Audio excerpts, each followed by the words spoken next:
Salam olsun sənə ya Əba Abdillah, Hüseyin aleyhisselam. Allah Yezidə, Yezidlərə, Kərbəla qatillərinə və ta əvvəl gündən bu günə qədər zalimlara lənət eləsin. Mövzumuz belə idi. Bir anlıq sizin nəzərinizə çatdırım, xatırladım sizə. Neçə gecədir Əhl-i Beyt əleyhissalam və Qur'an-ı Kərimdən danışırıq.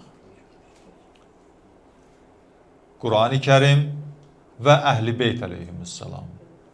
Bu iki dəyərli şeyin insan həyatında əhəmiyyətindən danışdıq. Hədis dedik, ayə gətirdik. Allah Qur'an-ı Kərimdə buyurur ki, göydən gələn bir ip Qur'an-ı Kərim, ondan yapışmaq lazımdır. İnsanların içində olan bir ip Əhl-i Beyt əleyhissalam, onlardan yapışmaq lazımdır. Bu barədə bir qədər söhbət elədik və söhbətimizin davamı elə həmən mövzudur. Qur'an-ı Kərim və Əhl-i Beyt əleyhissalam. Sual oluna bilər ki, niyə bunlar, baxın, Qur'an və Əhl-i Beyt. Niyə biz məhz bunlardan yapışmalıyıq? Biraz izah verək. Biraz o elədiyimiz əməl ki var, yəni hamımız Qur'andan yapışmışıq, şükür Allaha. Hamımız Əhl-i Beyti tanıyırıq və onların məclisinə yığışmışıq, şükür Allaha. Amma niyə? Qur'an-ı Kərimə baxsaq, Allah Taala Qur'anda, elə Qur'anın özü barədə bir kəlmə deyir. Buyurur ki, mərfu'atun mutahhara.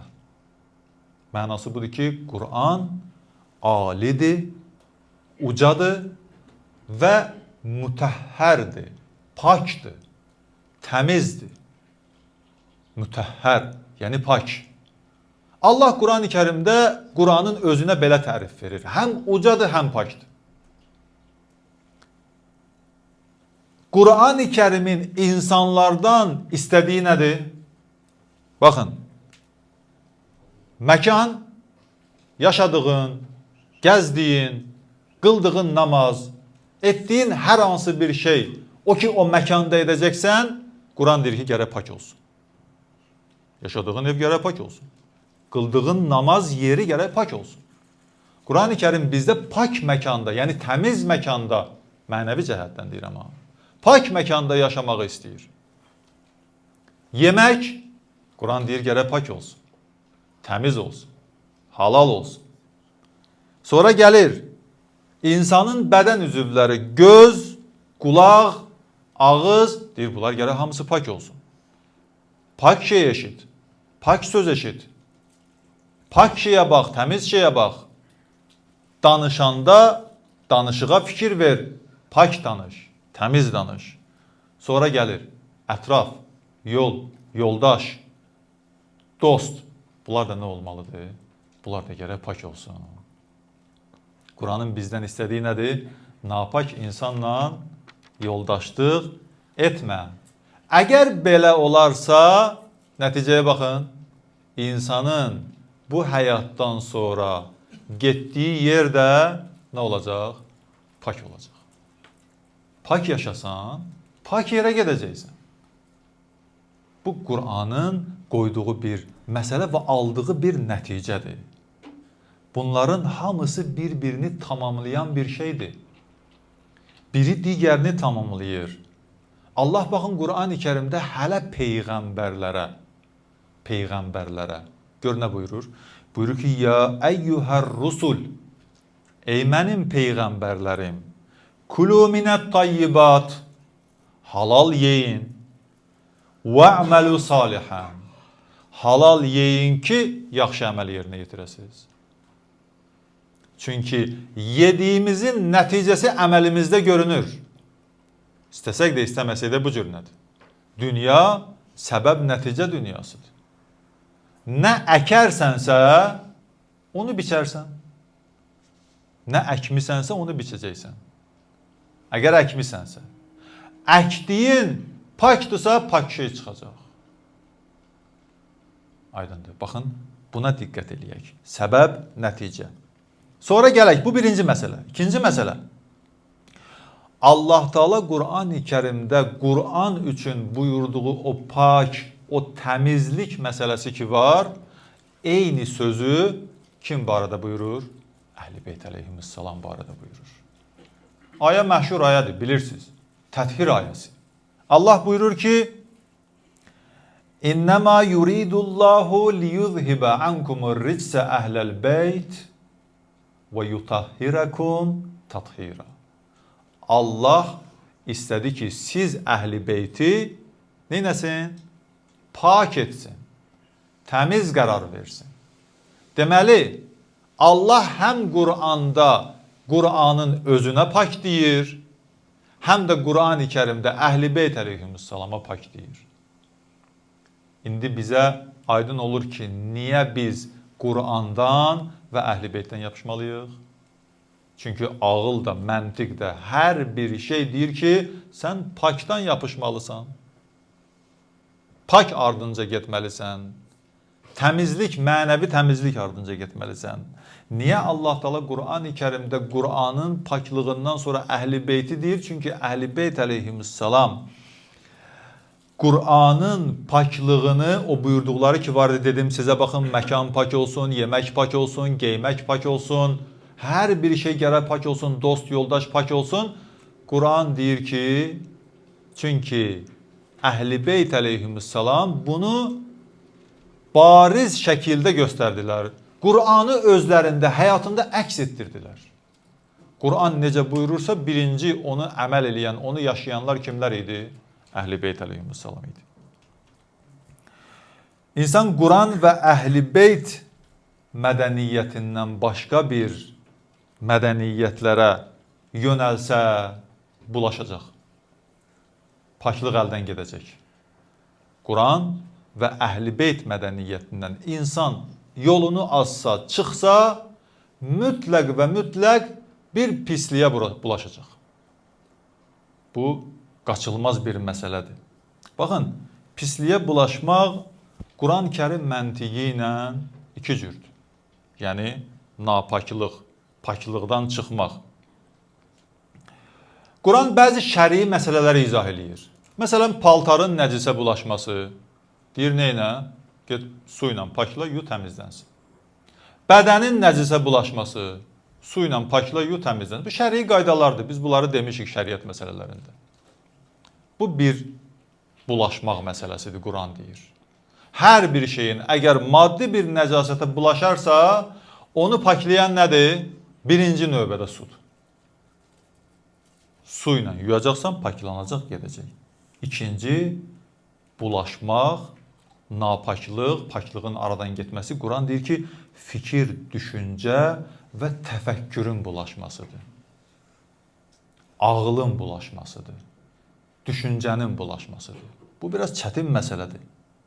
Allah Quran-ı Kərimdə buyurur ki, İnnəməl müşrikunə nəcəsun. Müşriklər, o ki Allaha şərik qoşurdular, Allah da onlara deyir ki, nəcəsun. Onlar artıq bulaşıblar. Pisliyə bulaşıblar. Sonra nə deyir? Fələ yəqrabul məscidəl haram bə'də amihim hada. İslamdan qabaq, Kəbə ətrafında bütpərəst, kafir, müşrik, yəhudi, hamı gəlib öz bütlərini orada qururdu, ibadət edirdilər. Yəni, bunları oradan uzaqlaşdırmaq mümkün deyildi. İslam gəldi, neynədir? İslam gəldi, hidayət etdiyini, yəni o müşriklikdən, kafirlikdən çıxarda bildiklərini çıxartdı. Təmizlədi, pakladı, müsəlman etdi, çıxartdı ortaya. Amma onlar ki, o təfəkkür, o düşüncələri bulaşıb, paklamaq, təmizləmək mümkün deyil, deyirsən də qəbul etmir, Peyğəmbər tanımır, imam tanımır, Qur'an tanımır. Allah nə dedi? Allah dedi ki, bugündən artıq, bu ildən artıq bunlar Kəbə evinə girməsinlər. Uzaqlaşdırın, getsin. Bu Qur'anın əmridir. Baxın, əməldə günah edən çoxdur. Hamımız günahkarıq. Hərəmizin bir yerdə bir günahımız olub. Tövbə var, tövbə qapısı var. Əməldə günah eləyən çoxdur. Günah, xəta, səhv, bu şeylər ki var həyatımızda, insanların həyatında, bu şeylərə görə insan nə məsciddən uzaqlaşdırılır, nə Hüseyniyyədən uzaqlaşdırılır, nə məclislərdən uzaqlaşdırılır. Belə şeylər olmaz. İslam bunu qəbul eləmir. Əməldə günahdır. Bu səhvini də etiraf edir və deyir ki, bəli, bilirəm günahdır, amma günahı eləyirəm. Günahkaram. Öz günahını qəbul edir. Bu əməldə günah deməkdir. Amma əqidədə, təfəkkürdə, düşüncədə problemin olması, dəyişməz bir məsələ olması, deyirsən günah edirsən, deyir ki, bu günah deyil. Deyirsən haram edirsən, deyir ki, bu haram deyil. Bunun artıq təfəkküründə problem var. Bunun düşüncəsində problem var. Əqidəvi problemi var. Günahı düz bilir. Haramı halal bilir. Peyğəmbərin sözünü deyir, yox. Bu nağıldır. İmamın sözünü deyir, yox. Belə bir şey olmayıb. Bu düşüncədə problem olanda artıq bu insanı düzəltmək çətindir. Və düzəldə bilmədiyini gərək nə edəsən? Quranın məntiqidir ya. Bayaq sizə o müşriklər barədə aya gətirdim. Deyir, ya özün uzaqlaşmalısan ondan, ya da uzaqlaşdır getsin. Başqa yolu yoxdur. Çünki onlar girdikləri yeri bulaşdıracaqlar. Onlar hər yerə girsələr, onlar bulaşdıracaqlar oranı. Çünki ona görə Quran-ı Kərim dedi ki, bunları Kəbə ətrafından uzaqlaşdır.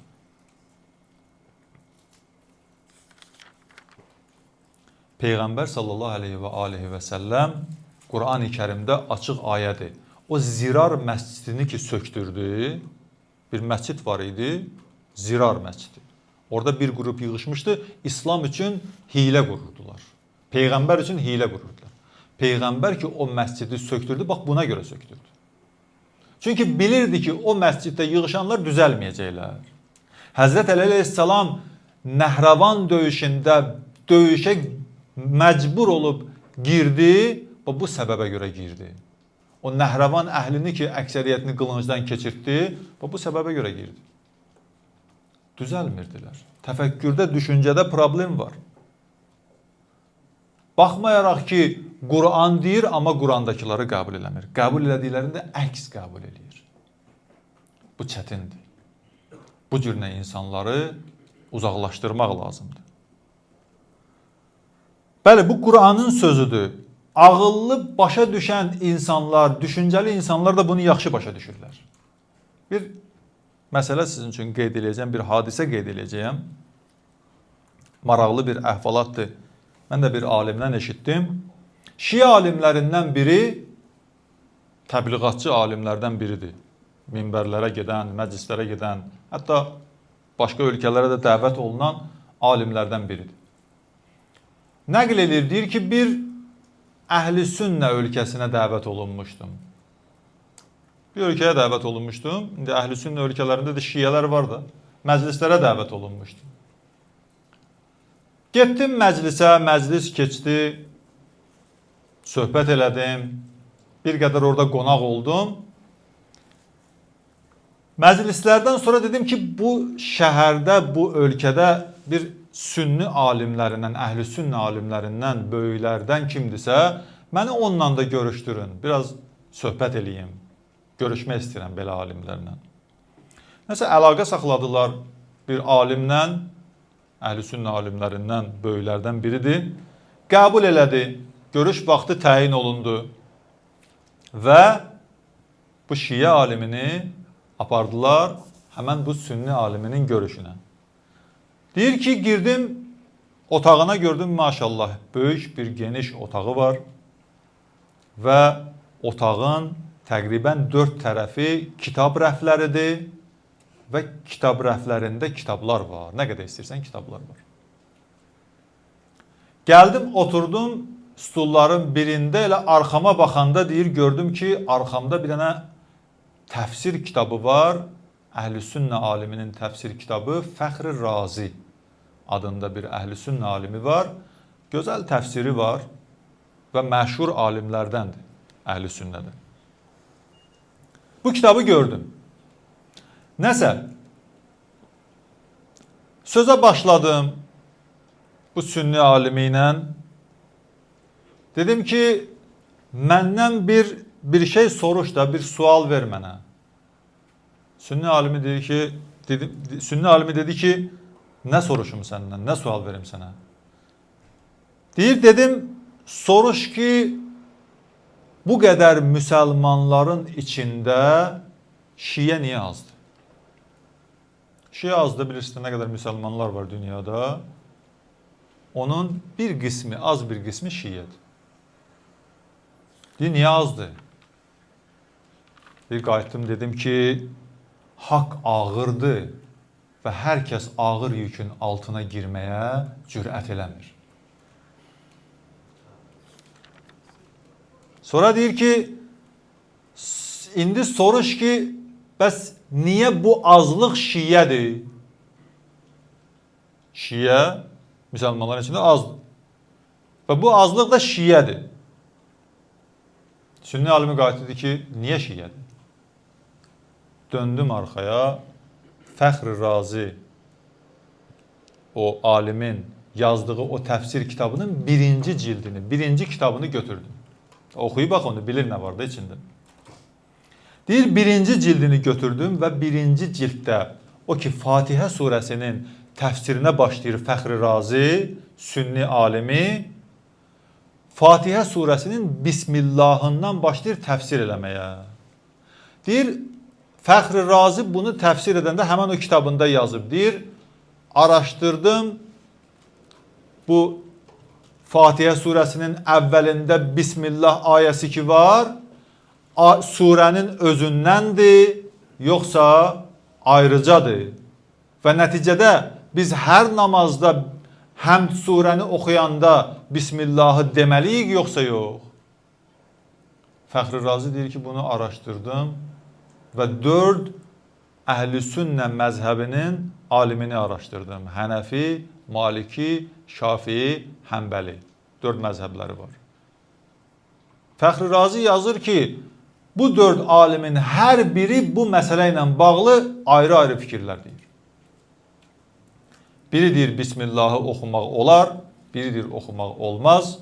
Misal üçün mən deyirəm. Biri deyir, surənin özündəndir, biri deyir, surənin özündən deyil və s. və ilaxır. İxtilaflar gördüm burada.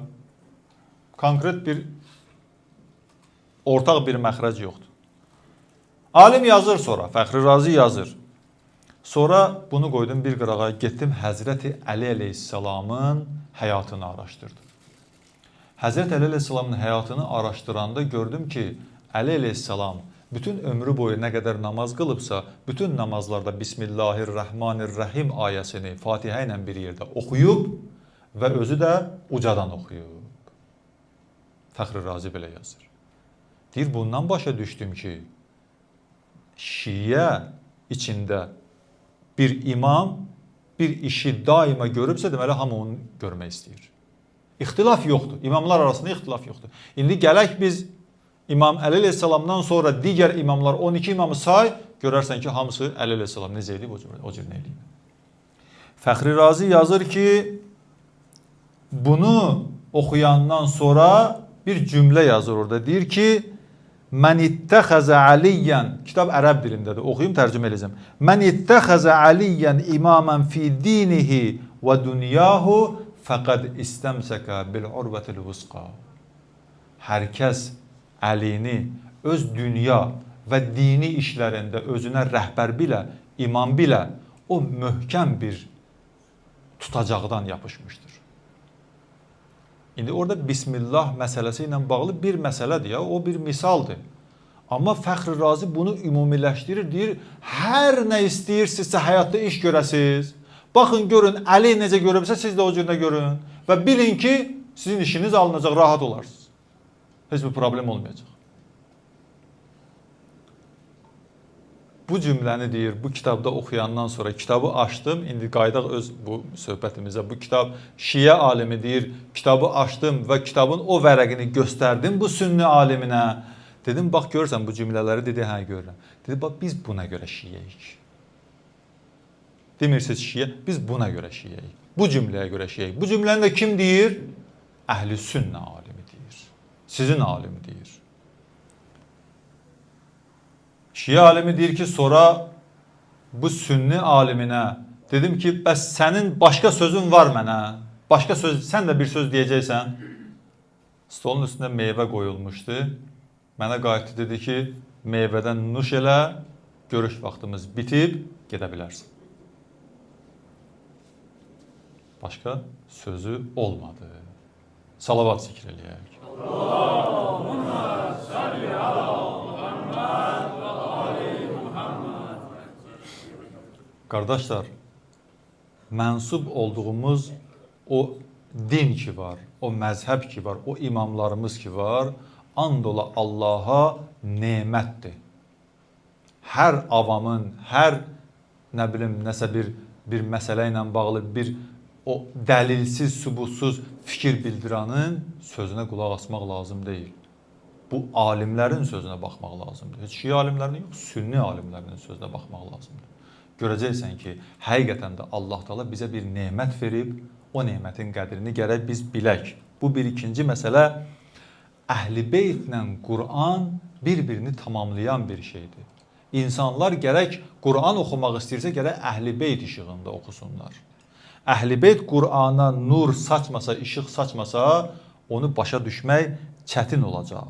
Ona görə İmam Əli əleyhissalam Siffin döyüşündə o insanların qabağına çıxanda deyir ki, natiqi Qur'an mənəm. Canlı Qur'an mənəm. Dedilər, yox, o nizənin başına taxılan vərəqlər Qur'andır. Dedi, Qur'an mənəm. Natiqi Qur'an mənəm. Məni tərk edib ora getməyin. Təəssüf ki, Həzrət əleyhissalam belə bir vəziyyətdə tək qoydular. Bildiniz necə? O baxımdan İmam Hüseyin əleyhissalam Kərbəlaya getməkdə məqsədi bu idi ki, insanlara başa salsın ki, Əhl-i Beytsiz Qur'an oxumayın. Əhl-i Beytsiz Qur'an oxuyan sanki bir qaranlıq otaqda oturub, işıq yox, heç nə görmür, Qur'anı açıb qabağına oxuyur. Oxuya bilməyəcək və heç nə də başa düşməyəcək. Baxın, dünya müsəlmanlarına baxın. Dünya müsəlmanlarına baxın. Əhl-i Beyt əleyhissalam işığında Qur'ana müraciət edənlərə baxın. Və Əhl-i Beytsiz Qur'ana müraciət edənlərə baxın. Ona görə fərqi insan açıq-aydın görə bilir. Allah Teala bu məclisləri, imamlarımızın yolunu bizə böyük bir nemət verib. Allah bu neməti elə etməyək ki, Allah Teala bu neməti əlimizdən alsın. Çünki əməlimiz neməti əlimizdən çıxara bilər. Allah neməti almaz. Bəzən dua edirlər, deyirlər ki, Allah bu neməti əlimizdən almasın. Almayacaq. Amma əməlimiz nəticə ola bilər ki, səbəb ola bilər ki, biz neməti əldən verək. Allah an verək onun izzət-i cəlalına bizləri bu nemətdən doğru düzgün bəhrələnənlərdən qərar versin.